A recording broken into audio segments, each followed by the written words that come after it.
Maybe big data has gotten too big. Whether you're a B2B marketer or a consumer brand, your data needs to be viable, relevant, and accessible so that Stirista can help you retain customers, acquire customers, and make it personal. Welcome to the Marketing Stir podcast by Stirista, probably the most entertaining marketing podcast you're going to put in your ear. I'm Vin, the producer here at Stirista. The goal of this podcast is to chat with industry leaders and get their take on the current challenges of the market, and we'll have a little fun along the way. In today's episode, Amanda Dyson, the global head of demand generation and ABM at E2 Open, chats with us about how diversity across all audiences and geographies is vital for a company brand. Give it a listen. Ladies and gentlemen, welcome to another episode of The Marketing Stir. I, of course, am your host, Vincent Pietrafesa, the Vice President of B2B Products and Partnerships here at Stirista. And you might notice my voice is back. The last episode, I did not sound great. I sound like I smoked for 39 years, but I did not. I've actually never, ever smoked a cigarette. That is a fact about me. So my voice is back, ladies and gentlemen. I hope you missed it. Probably not. You don't care. You're here for AJ anyway and the guests. You don't care about me. Anyway, it's great to be back. Ladies and gentlemen, let's talk about Stirista just for like 15 seconds. Not even an elevator pitch, but we just talk about Stirista. We don't have any other advertisers on our site. We do that for you. Ladies and gentlemen, Stirista, we are a marketing technology company. We own our own business-to-business data, our own business-to-consumer data. We help companies access that data through our technology, our email platform, our DSP, which is display, focuses on ABM. It also has connected TV, OTT. Email me, vincent@stirista.com. That is how confident I am. I just gave you my email address. And boy, as I always say, do you use it? Not always for the purpose that I wanted, but at least you're listening and you email me. You know, half the time you sell me your services. Sure, that's okay. But marketing works apparently because I'm telling you my email address and you use it. Anyway, the other thing I'm confident in, and I will see this gentleman a few times coming up. I will see him when this episode comes out. Maybe we do an episode on how much fun we had when we saw each other. We usually do. I couldn't think of a time, AJ, when we did not have fun and also get some great work done. But I'm, of course, referring to my CEO, Mr. AJ Gupta. What's going on, AJ? Hey, Vincent. Some people do care about you. Maybe not the Germans, but I think elsewhere your popularity is still there. Now, what AJ is referring to is not Germany, the country that doesn't like me. One day, and you've heard me tell this story, just so our guest knows what we're referring to, because she's probably gonna be like, wait, what? A whole country doesn't like you, Vincent? No, that would be absurd. But one day, these group of people from Germany, they actually said that AJ was funnier than me. And boy, from those of you who know what I do at night here in New York City, boy, did that hurt. But you know who it didn't hurt? AJ. He's loved telling people that for 4 years. And another 4 he will. No, I think this is the last time I'll bring it up, so I think you're in the clear. I don't believe you. Our producers listening do not believe you. Our listeners who are listening don't believe you. But hey, since the last podcast we recorded, I got on this cleaning kick, so my office here for the first time looks almost spotless. I have a few other things to clear out, but I was pretty proud of myself. You want to know what's so strangely odd about that is I too, look, I have my Lysol wipes. I don't know if the camera can see them. I was doing the same thing. I was cleaning. I got my Clorox wipes. See? Look at this. Who says we don't take advertising? I'm kidding. Neither of them are sponsors or giving us any money for this podcast. Looks like it. Yeah, I know. Lysol and Clorox. And I was like, yeah, we wouldn't be that smart because we put two competitive companies in the same podcast. That's not great. It's like, this is sponsored by Coke and Pepsi. It's like, that would never exist. But yeah, we had, I was cleaning just to make sure, because, also Stirista is growing And I think there's going to be some people coming in and out of my office from here and there, some of our new teammates. So maybe that's why. Maybe that's the same reason you did, or you just went on a kick of cleaning. I don't know. Yeah, no, I think other people would come in and try to organize the papers while they were sitting in my office, so I thought it was time that I did it myself. Yeah. Well, good, good. We're proud of you. We're proud of you. And like we said, we're going to see you. And you're going to hear a lot of episodes probably titled The Summer of Gupta, because he'll be here in New York City for a couple weeks, maybe. So we'll have a lot of things to talk about. But AJ, let's get to our amazing guest. Again, the real reason why people listen to the podcast. Our guest, we have a great guest today. This is a guest where this is how badly we wanted her on the program. We first started talking to her when she was at another company doing great things there. And then she's moved on. She's rocking and rolling at another company. We said, oh, no. It wasn't about the company, Amanda. It was about you. We want you on the podcast. It always starts that way. Ladies and gentlemen, we wanted her no matter where she was going. So we're very happy to have her on, and I love what she's doing. Take a look, listen to this title. She is the Global Head of Demand Generation and ABM at E2 Open, Amanda Dyson. What's going on, Amanda? Hey Vincent. Hey AJ. Thanks you guys for having me on. Yeah, it's been a long time. Been chatting for quite a while, and I'm super excited to finally be here with you guys today. So thanks for having me on. I don't have any disinfectant wipes on me, but I did too clean my office for this. Nice. Well, if you did use a disinfectant wipe, would you use Lysol or Clorox? The world wants to know. No, I'm kidding. They don't want to know that, but I want to know. I'm curious. No, I probably would use neither one. Maybe find something sustainable, biodegradable. Wow. Against the grain. I love it, AJ. Yeah. She's like, I don't dig Yeah, into you those probably regret corporations. asking the question now, Vincent. I sure do. She's like, you mean the stuff that's made out of, I would use just water. Yeah, just water. And water. I know. That's just leaves from outside and clean, in my tiny home, right? My tiny sustainable home that's powered by solar. Exactly. That's awesome.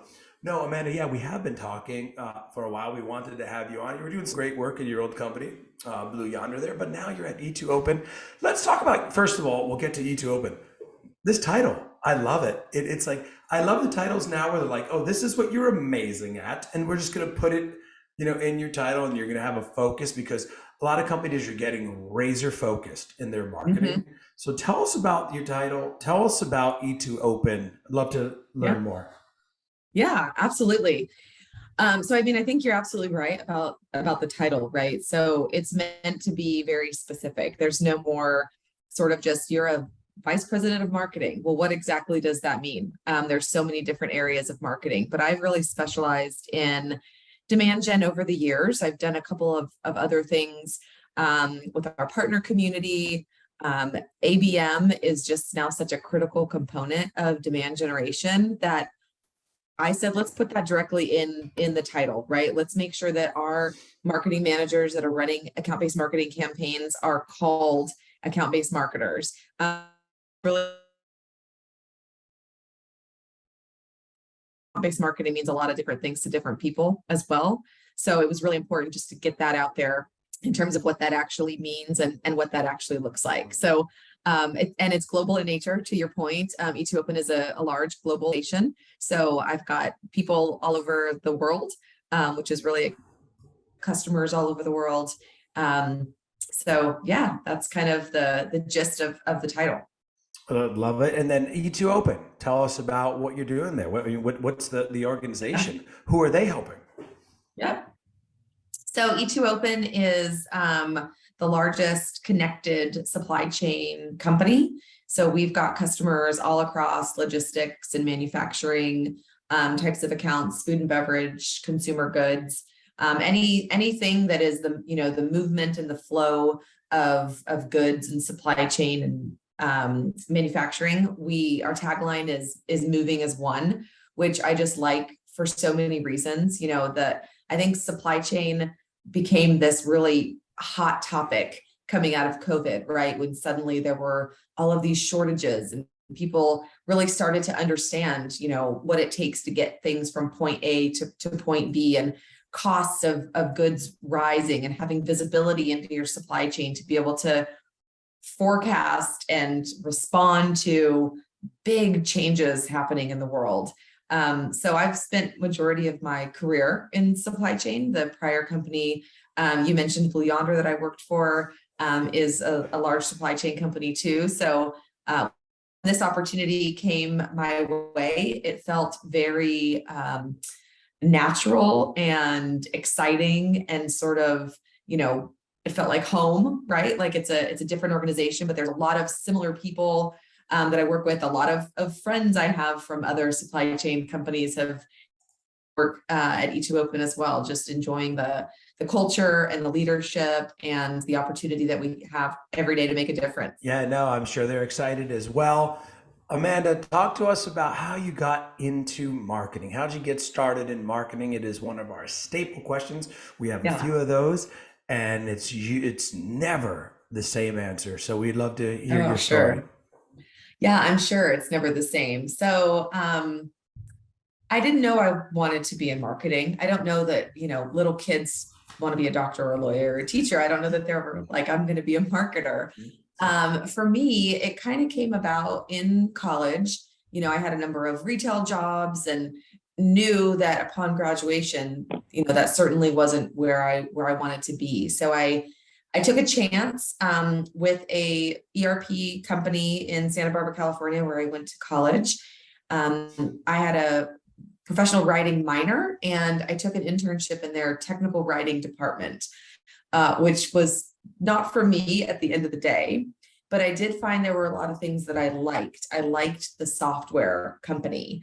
I liked, the business idea and the value that they had, the proposition they had for their customers. So I just started searching around and thinking, what might I like to do in this company if I don't like the department that I'm in? And I actually kind of created a role for myself within their marketing team. I spoke with a lot of people on the team, let them know what I was interested in, and that turned into a full-time job. I started as a copywriter, worked my way up through the communications division, moved to Arizona in 2007, and went back to school to get my MBA. Was shortly thereafter recruited by then JDA, which is what we know now as Blue Yonder. So I spent most of my career doing demand gen at Blue Yonder, fell in love with marketing, the data side of marketing, but also the creative side of marketing, just getting to do really cool things for our customers. Honestly, I feel like marketing, we're the fun department in a lot of organizations, right? So we get to have a lot of fun, work really hard, and that's sort of how I got my start. I'll always be thankful for that technical writing department. Awesome. Yeah, every story is unique, so that's great to hear. Amanda, since this is a marketing-focused podcast, we like to get a little bit more detailed. So what are some of the strategies and channels that you're using for demand generation? Yeah, so, I'm glad you asked. I think getting back to kind of the title and the structure of the team, we have a demand gen arm. We run a lot of email marketing, events. We have, content syndication programs where you're just trying to get your brand and your advertising out there. We actually have a really strong brand department. So, and a beautiful brand. The company underwent a brand relaunch last year, and it's just a very streamlined, approachable, look and feel that the team takes very good care of. So, they're running those types of campaigns into the industries that I mentioned before for, some of our biggest solutions across global trade and then the ABM arm is something that the company has been, running for some time, but a big initiative and why I was brought on to run the team is to infuse really that ABM mentality and strategy across the organization. So with the ABM team, we're running more account specific, and a marketing universe of one, where you're running a campaign to one account, or maybe it's a small batch of accounts. Working really closely with sales, which is another part of marketing that I love and I think is vital, is having a strong connection and alignment with your sales teams. So that's something that we're kind of undergoing now. We just are kind of kicking it off and early on, but it'd be exciting to come back, in this podcast in a year and talk about the amazing results that we are achieving with ABM, because I believe really firmly in the strategy. Awesome. And then I know you're fairly new at your role, but what are some of the challenges that you've identified in your role, and how do you overcome them? So, while the role is new, the challenges are not. I think that budget and resources is always a challenge in marketing, and especially in kind of this B2B world that I've grown up in. There's never enough money, there's never enough people, and headcount. And so you're constantly having to prioritize and really look at trade-offs of doing or not doing a particular campaign, or funding a particular, channel, or whatever the case may be. I think that any sales, any, product marketer, anybody that owns a specific, P&L, their priorities are always priority number one, right? So all of those demands are consistently coming to the marketing team, and it's up to us to be really smart about how we strategically then go to market. So, that's something I believe in. Everybody is in sales. I think no matter your role in an organization, at the end of the day, you have to be selling your product. So we always like to say everybody is in sales. But with that, trying to be very marketing led. And by that, I mean, using our marketing tech stack to be really smart and savvy about where we are placing those dollars.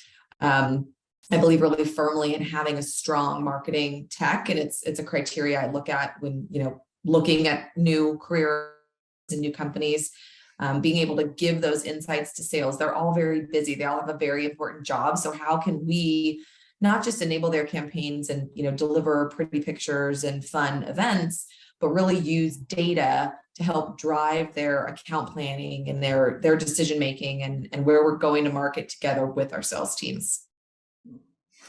Amanda, I wanted to also talk about, a few things. You're part of some great organizations. My wife is also a member of this organization, Chief. So I'd like to bring that up because I think there's been some other members of Chief that have been on the podcast, but we really didn't talk about it. I wanted to talk about Chief, that organization, and if you could tell people a little bit about it and what it means to you and kind of how it sets itself apart from other organizations. So I love to talk about Chief. So I'm really glad that you brought it up. And if you've had, any business leader women, and I know you have on the show because I've seen some of the podcasts, highly likely that they were probably engaged in Chief in some way. So Chief's a private membership, and it's really geared towards women leaders across business sectors.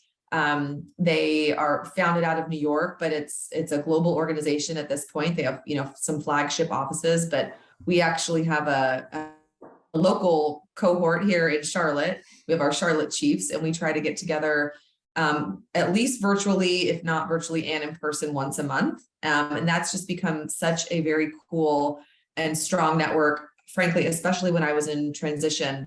The funniest thing about me joining Chief, I made a strategic decision for myself in December of last year that, this year I wanted to do more, to invest in me. I'd been in my current, company, not necessarily current role, but company for almost 15 years, and just wanted to do something more. And so I made the decision to join Chief, and was then let go from my company. They went a massive reorg, and my position, along with the position of numerous others in my department, were affected.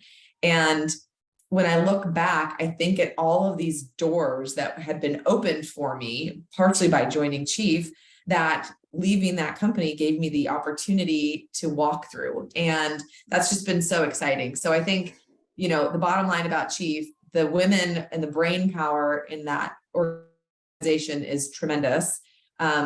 And just making that investment in yourself, I think I'm, advocate for anybody listening to this that's contemplating. It doesn't have to be chief, but continuous learning and just ways to be bettering yourself, I think is huge, not just for your, career type of professional growth, but personal growth.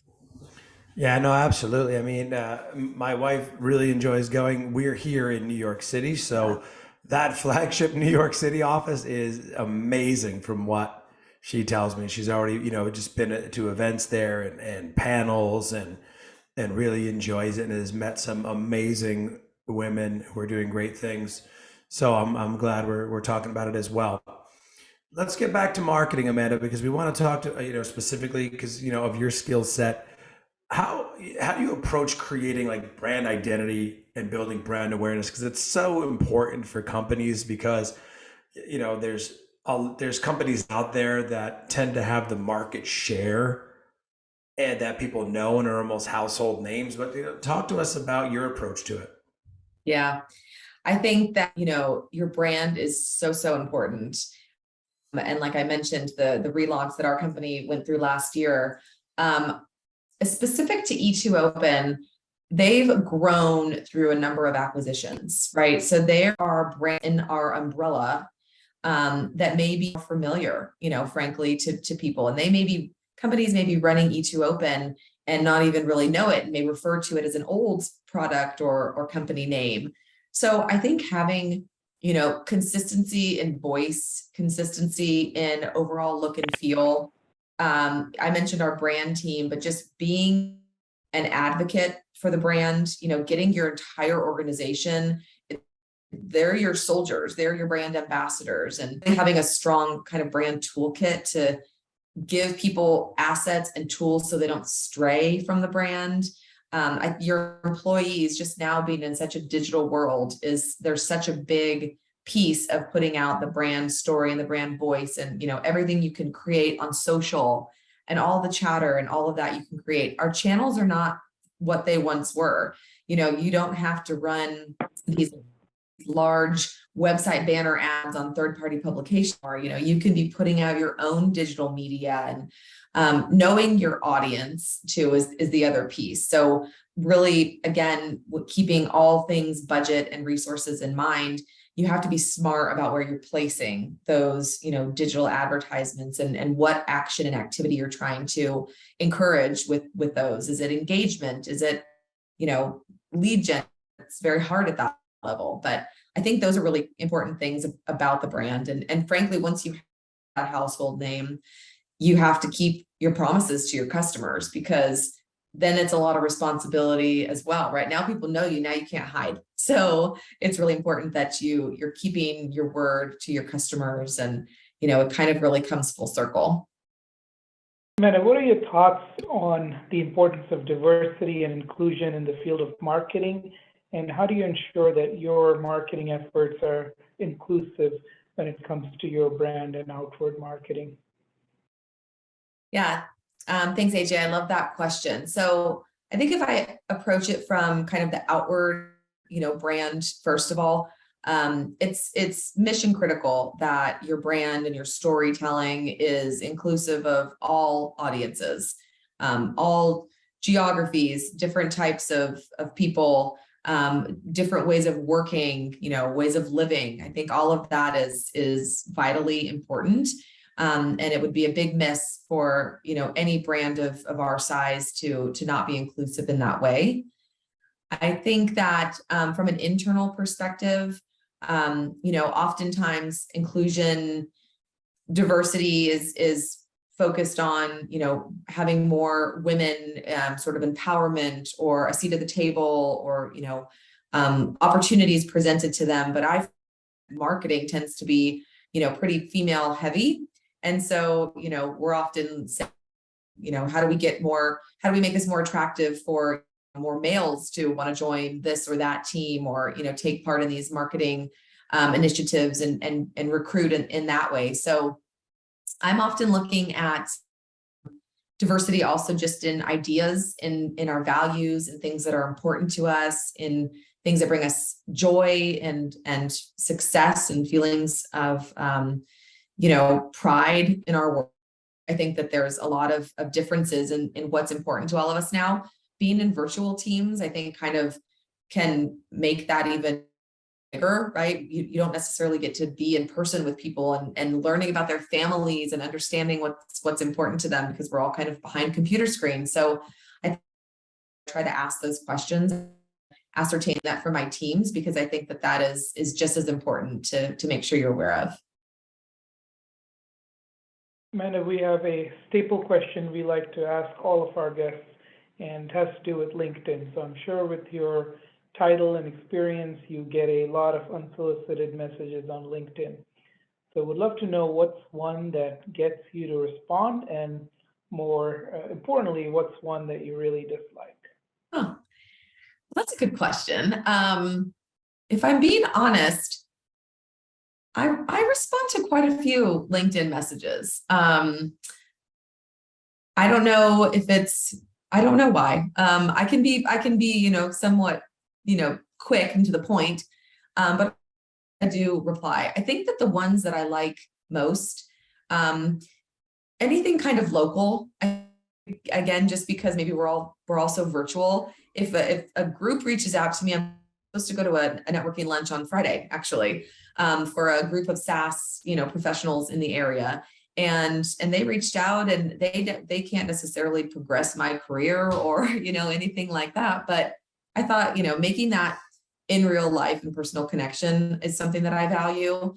I will always respond if someone reaches out to me that perhaps has worked with me in a past life and is now kind of asking for advice. I take that as a huge compliment, and I will help them get help with their resume or make a connection, or whatever they kind of need. The worst reach outs unsolicited on LinkedIn would honestly probably just be the ones that they clearly don't know you. They don't know your industry. They're referencing old or bad data. Those ones I probably wouldn't reply, because, they just have built a little database, and they're just kind of mass sending things out, and it's not personalized. So those ones I might not reply to. Yeah, I was gonna say, you are our first guest, Amanda, to say I normally respond to all of them. I was like, I knew you were unique, and I knew you were really nice, but that's that's a first. So we appreciate that. Tell us about where this is where we get to know you personally. Tell us about yourself. You mentioned a few times that you lived in different areas. Now you're in the Charlotte area, as you mentioned. Your local division. Chief Charlotters there, Charlotte Chiefs, as you said. What brought you there? What do you like to do for fun? What's your weekend looks like? What does your typical weekend look like? Oh, I love that question. Because that's the fun stuff, right? That's like the meaningful stuff. So, in a 1-minute synopsis, I met my husband in Arizona in 2008. We lived there about 8 years, but he is from this area. So 2015, we decided to make the move here. And frankly, just love it. I lived in California my whole life, moved to Arizona. It was the best thing I ever did. I met my husband. So I said, why not? Let's give it a shot, and let's try, to move again. I've worked remote pretty much my entire career, way pre-COVID. So, it was an easy thing to do. Fast forward 2018, I had my daughter, who will be 5 this year. Very excited about her 5th birthday princess tea party that we'll be having. Yep. And my son just turned 2. So what do I do on the weekends? That probably answers that question. Yep. But what do I do for fun? I'm really big into kind of health and wellness and well-being. And I don't just mean, working out. I love to run, but I'm also big into reading and stress management and eating well and sleeping as much as I possibly can. So those are things that are, I love to talk about, and I love to share. There is an organization called Thrive, Ariana Huffington, you guys might be familiar. Yeah. They're very active on LinkedIn, but they're always posting these 5 tips to whatever, de-stress on a Friday or something like that. Stress in the workplace is so prevalent, and it's so easy to get bogged down and overworked, and Americans in general are overworked, and we can take a step back, we can breathe, exhale, know that the work will be there. If you get up and take a walk around the block, I guarantee your work will still be there when you get back, and you might have a clearer head to tackle it. So those are that I'm pretty into. That's awesome. Yeah, I have a 6 and 3-year-old, so I know exactly what you're doing on the weekends. Is you're doing what I'm doing, and you're Yeah. running around and you're going crazy. That is, and it's also those are great things to do. I mean, and now it answers why you're in Charlotte. Charlotte's great. It's a great area. My wife's grandmother lived there for many years, and you got there in 2015, which is like ahead of all these New Yorkers and these Northeasterners moving down there and driving those crazy prices up. So that's awesome. And that's also a great closing thought that you mentioned, that stress and stress relief. It is tough in general for people to do that, but you add on kids and you add on a pandemic and work. It's very much needed. I try to, de-stress as much as I can. That's amazing, Amanda. We appreciate your time with us. I'm so happy we got to reconnect and talk. That's Amanda Dyson, ladies and gentlemen, the global head, demand generation and ABM at E2 Open. Check her out. Reach out to her on LinkedIn. She might accept your request or at least get back to you, but don't hassle her, please. She's awesome. That's Amanda. I'm Vincent. That's AJ. This has been another episode of The Marketing Stir. Thank you so much for listening, and we'll talk soon. Thanks for listening to the Marketing Stir podcast by Stirista. Please like, rate, and subscribe. If you're interested in being a guest on the podcast, please email us at themarketingstir@stirista.com. And thanks for listening.